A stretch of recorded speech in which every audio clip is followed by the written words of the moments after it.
Hello and welcome to the Artist Studio in the past 30 days in art.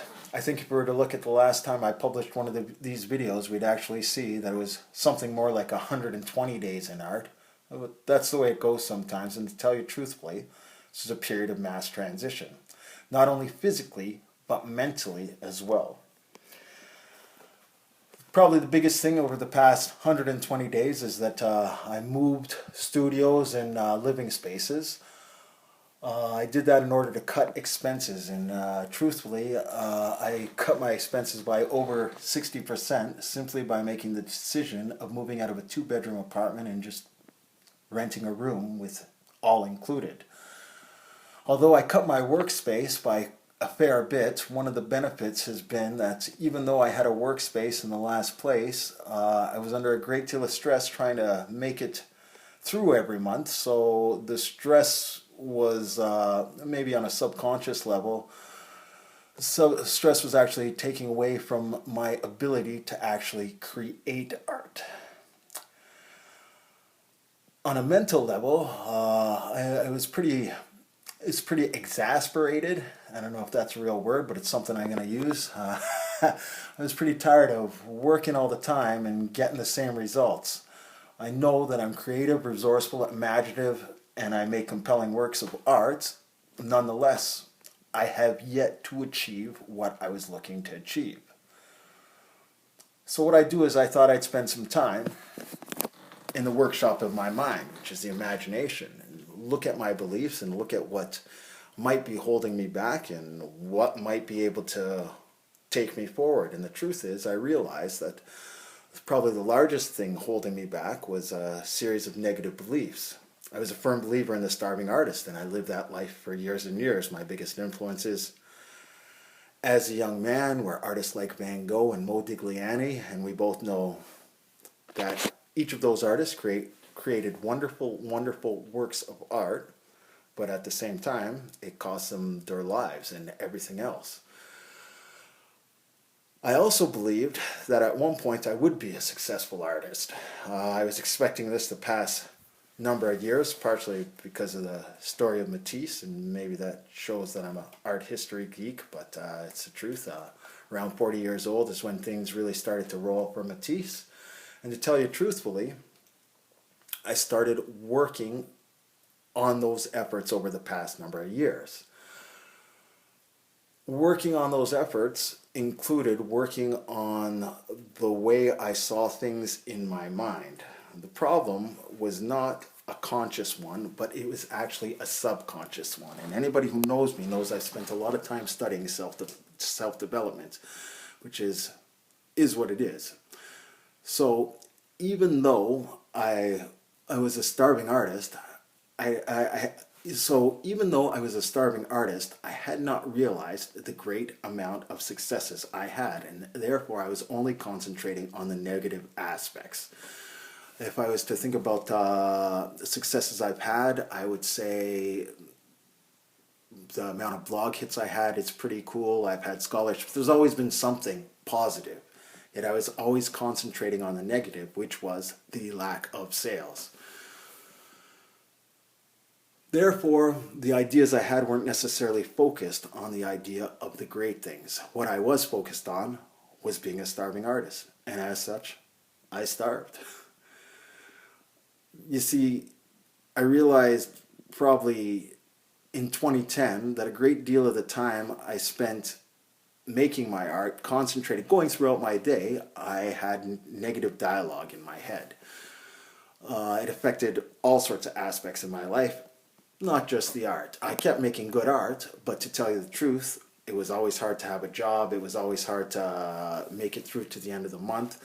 I had actually, one of the things I didn't take into consideration was the fact that for the past 7 years, my art paid for my rent, and that's a pretty big accomplishment for any artist at any level, because it was a business negotiation. It was not just someone being nice. The person believed that my works had value more than the rent that I should have been paying. Nonetheless, I was caught in a self-defeating cycle, which made it so I would make art, not get the results I wanted, then I wouldn't want to make art, not make art, and quit making art.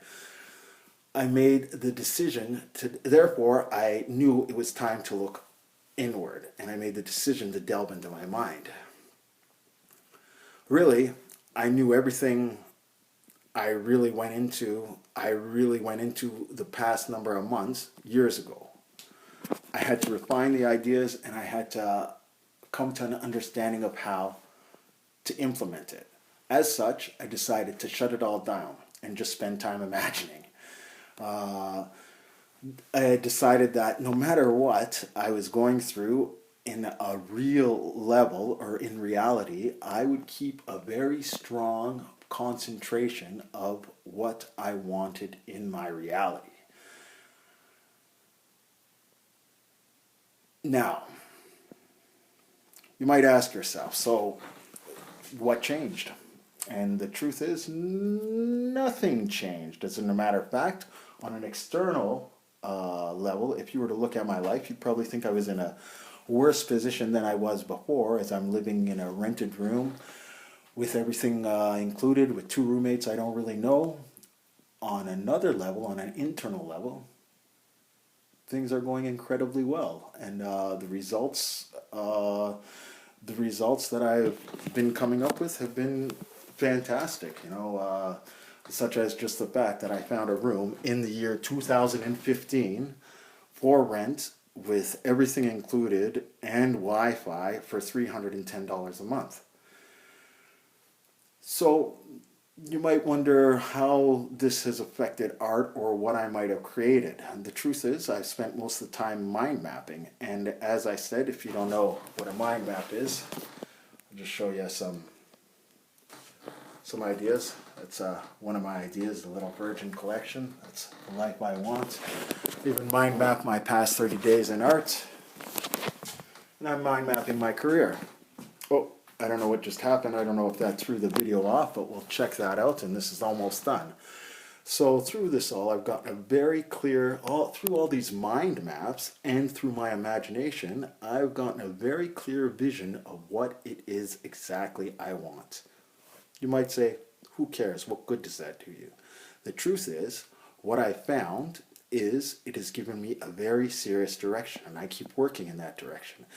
And the interesting thing is that as I keep working in that direction, I keep having these small happy accidents. And these happy accidents are things like the apartment. I was staying at a gym. I locked myself out one night. Rather than bother the owner of the gym to get him to let me back in, because he was cool enough to let me sleep on the judo mats, the guys were, I decided I was a big boy and could stay out all night, and I did stay out all night, and I ended up at an internet cafe, because, I'm just trying to waste some time. Google searching is when I found the apartment. Next day, I move into the apartment and cut my expenses by 80%.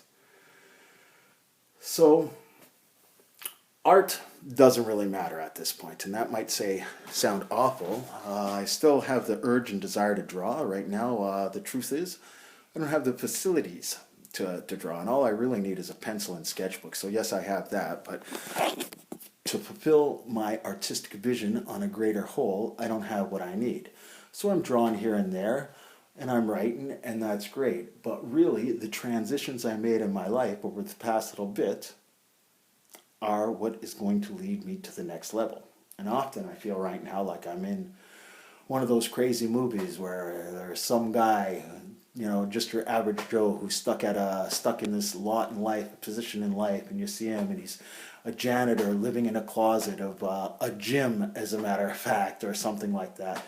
And yet there's sheer genius in what they do and what they're trying to accomplish. And regardless of anything anybody could tell me, the proof is in the pudding. And I know in my past I made some serious museum quality artwork, and that was my goal. So now my goal is to ensure that that artwork is recognized in a historical sense, recognized in my life, hopefully, all in orders to take better care of my family. as well as gain the historical recognition one might deserve from an artistic legacy such as mine. So you'll have to excuse that I tooted my own horn there a little bit, but sometimes you got to, because nobody else will do it. And that's sort of where all this comes into play, is I now realize I don't need to make art. All I need is this and this when I want to, and I can create anything I desire. And that is what the entirety of this video is about. It is about the workshop of your mind, which is actually a term I took from Think and Grow Rich, and in the fact that you can create anything you want in your mind, and anything is possible. So for now, regardless of external circumstances, I am going to be content with just doing that. I still have the intention of creating more art. I will always create art. It is part of my basic desire as a human being. But also art can have its form created in many, many ways, and it doesn't just have to be a physical sense or a physical object. So the be all and end all of this video is I did this because I made a conscious I did this because I said I'd do these videos, but also just to sort of share with those of you who don't know. Sometimes the greatest works of art you can create are in your mind. The greatest things you can create are in your mind. And the satisfaction of just meditating on those is more than enough. So that's this 30 Days in Art. I hope you enjoyed my metaphysical realizations and discussions. What they all lead to, I'm not sure. But as an artist, I thought I'd share it with you. Thanks. Have a great day.